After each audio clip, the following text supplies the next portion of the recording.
E estou tomando raiva até de mim. Pelo que vejo na face da terra, o mundo já pode ter fim. Bezerra da Silva, raiva de tudo. Pode ser aí a nossa trilha da nossa entrevista de hoje. A gente está aqui desde 5 da tarde tentando entender um pouquinho como é que funciona a cabeça do ser humano quando o assunto é violência, agressividade. A agressividade que existe em nós, inclusive nos chamados cidadãos de bem, que também podem ser violentos e acabar aí se surpreendendo consigo mesmo. Esse é o nosso assunto desta frequência baiana e nós estamos falando apenas da agressividade propriamente física, não estamos falando só disso. No mundo corporativo é comum ouvir temas como uma campanha agressiva, partir para o ataque. Bancar o bonzinho não põe ninguém para frente, mas ser agressivo demais pode dar problemas. Conversamos sobre isso com o Red Hunter e colunista da Band News FM, Márcio Lopes. A agressividade ela é valiosa no mundo corporativo quando ela consegue agregar e trazer resultados ao seu objetivo final de uma forma mais rápida. Não no sentido agressivo, pejorativo, de prejudicar terceiros ou outras entidades. É aquele profissional que, por essência, tem uma certa competitividade, ou aquela campanha que espere um resultado mais rápido, mas deve ser levado em conta a cultura da organização, o momento, o modelo e a maturidade de governança que a empresa tem. Por exemplo, se formos tratar de uma empresa que está num cenário negativo, tem que ter profissionais e um grupo mais agressivo. É como se você tivesse uma situação de emergência de um paciente. A gente está recebendo aqui em nosso estúdio a psiquiatra e psicanalista Miriam Gorender. Miriam, como é que uma pessoa pode ponderar se está exercendo um mínimo de agressividade, principalmente nesse ambiente corporativo, como o Márcio Lopes estava ressaltando? Como é que a gente pode dizer que se está exercendo um mínimo de agressividade saudável? Existe isso? Existe. Eu acho que existe, sim. Eu acho que o Márcio aí tem toda a razão. Os japoneses, por exemplo, eles igualam negócios e guerra. E eu acho que eles têm razão. É uma forma de guerra menos física, mas que pode ser tão sangrenta quanto. E não tem como uma empresa ser bem-sucedida ou um profissional ser bem-sucedido dentro de uma carreira, dentro de uma empresa, sem um mínimo de agressividade. É uma questão realmente de medida. E aí é que entra essa questão do treinamento, da flexibilidade da pessoa, que cada um tem que julgar na situação em que se encontra qual é a dose de agressividade correta.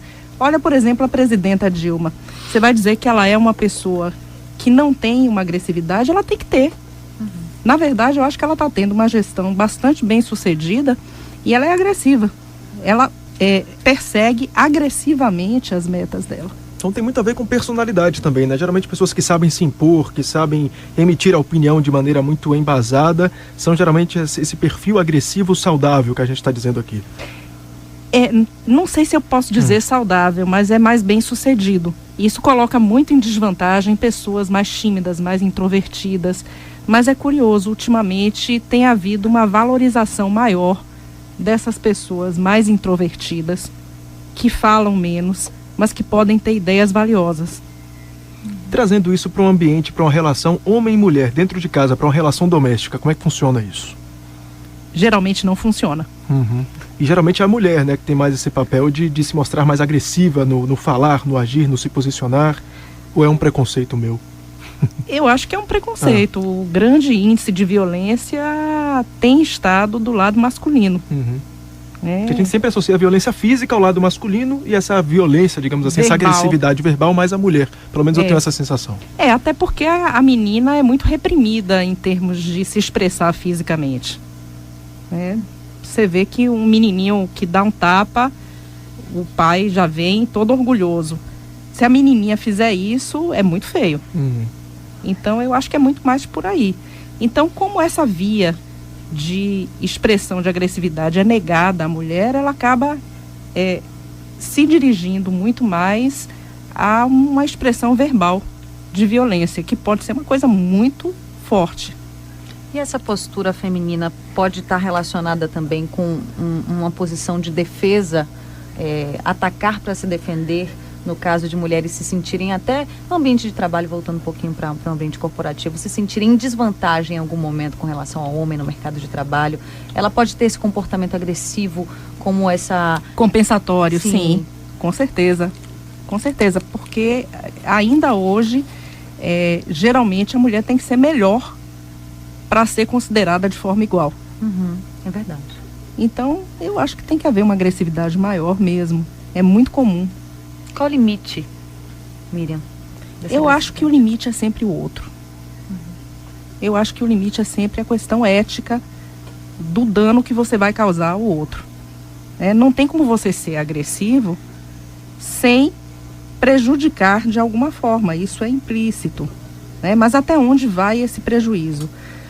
Você está prejudicando o outro porque você está conseguindo, por exemplo, um cliente no lugar dele. Tá, tudo bem. Mas se você destrói a carreira do outro desnecessariamente, é um exagero, né? Então esse contar até 10 que a gente falava anteriormente pode ajudar em muitos casos, né? Em pensar um pouco antes de agir, antes de falar.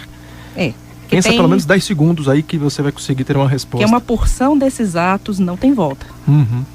Hoje no Frequência Baiana estamos falando sobre agressividade, a agressividade que existe em nós, o quanto isso está associado ao homem, as várias formas que se manifestam, o momento da infância em que a criança pode começar a se tornar, demonstrar a agressividade. Em nosso estúdio, a psiquiatra e psicanalista Miriam Gorender. Nas campanhas políticas é comum ver candidatos, Miriam. Espero que, não sei se você vai concordar com o que a gente vai dizer, mas tem uma pessoa que vai falar bem sobre isso também.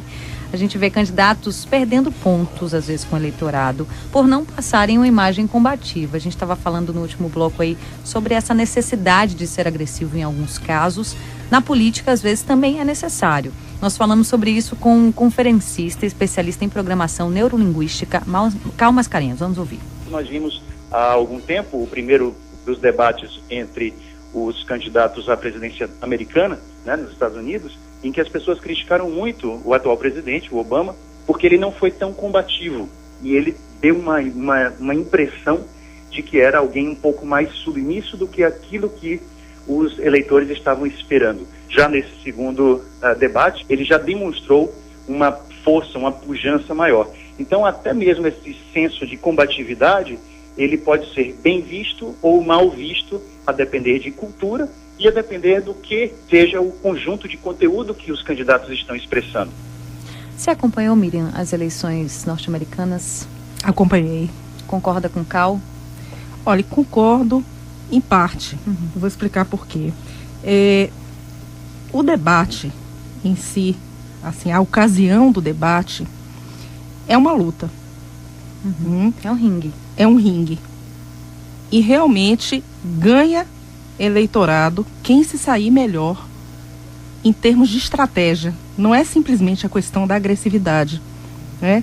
Lembra, o Anderson Silva, ele ganha a luta, não é simplesmente porque ele bate, ele sabe aonde bater. A mesma coisa na política. Aquele que sabe o que falar e a hora de falar, ele vai ganhar mais pontos. E o Obama, eu acho que foi muito bem estrategista nessa questão, né? Porque ele conseguiu votos de todas as minorias, por exemplo, né? Ao colocar uma imagem, vamos dizer assim, mais aberta, menos agressiva no sentido de direita americana, na verdade, ele ganhou a guerra dele. Então, nesse caso, a gente pode dizer que ele não usou só da estratégia agressividade para conquistar eleitores. Não foi esse o foco da campanha. Ser agressivo não foi uma presença constante nessa campanha dele. Não foi. Né? Ele fez uma campanha para ganhar, que é uma questão diferente. E ganhou. Você vê que o Romney, ele foi muito agressivo e ele perdeu ponto com isso. Ele passou do ponto. Ele foi mostrado mandando prender, por exemplo, eleitores dele que criticavam ele. Né? Isso é uma agressividade que dá ponto contra em qualquer lugar. Muito ofensivo, talvez. Ele foi extremamente ofensivo. Agora, esse discurso da agressividade na sociedade como algo que faz parte do jogo, a agressividade no ambiente de trabalho, no ambiente político, essa agressividade como parte do jogo é um discurso recente ou sempre foi assim? Porque a impressão que eu tenho como leigo, observando mesmo como cidadão, como pessoa mesmo, é de que ser agressivo era taxado como algo negativo até um certo tempo. E de um tempo para cá foi incorporada aí como parte de um discurso, como parte de um modo de vida. Esse é um posicionamento mais recente ou sempre foi assim? A agressividade, até um certo ponto, sempre foi admirada ou sempre tolerada? Sempre foi admirada. Só tinha outros nomes. Essa forma de agressividade no ambiente acadêmico. Quem tem o melhor argumento, ele é admirado.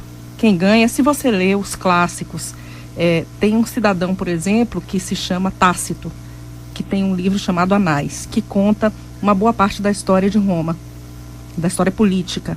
É impressionante como aqueles senadores impediam revoluções na base do gogó. Eles tinham uma retórica, um jogo de língua que é invejável para qualquer político da atualidade. Isso é uma forma de estratégia militar, inclusive. Eles controlavam o exército. Você não controla só o exército, força. Um exército não vai lhe seguir porque você é mais forte que o exército todo. Você tem que mostrar ao exército por que ele vai lhe seguir. Você tem que mostrar ao eleitor por que ele vai votar em você. Então as pessoas estão tendo coragem agora de assumir a agressividade, né? Porque como você falou, a gente dá outros nomes a isso. É uma pessoa que sabe falar bem, é uma pessoa eloquente, é uma pessoa que sabe trabalhar com as palavras, mas a gente evita falar que é uma pessoa agressiva. E hoje em dia a gente já bota o agressivo como um adjetivo positivo. E eu acho que muita gente confunde essa agressividade que tem a ver com eloquência, que tem a ver com argumentação, que tem a ver com estratégia, com o ser agressivo sem um objetivo, por nada, simplesmente para você dar vazão ao seu impulso e ter um prazer somente com isso. São coisas diferentes. Então acho que aprender a usar isso com inteligência, né? Exatamente. Tá bom, a gente conversou aqui nos estúdios da Band News FM hoje com a psicanalista e psiquiatra Miriam Gorender. Miriam, obrigada pela presença hoje aqui no Frequência Baiana. Obrigada também a vocês, Daniela, Felipe, e muito boa noite para os ouvintes.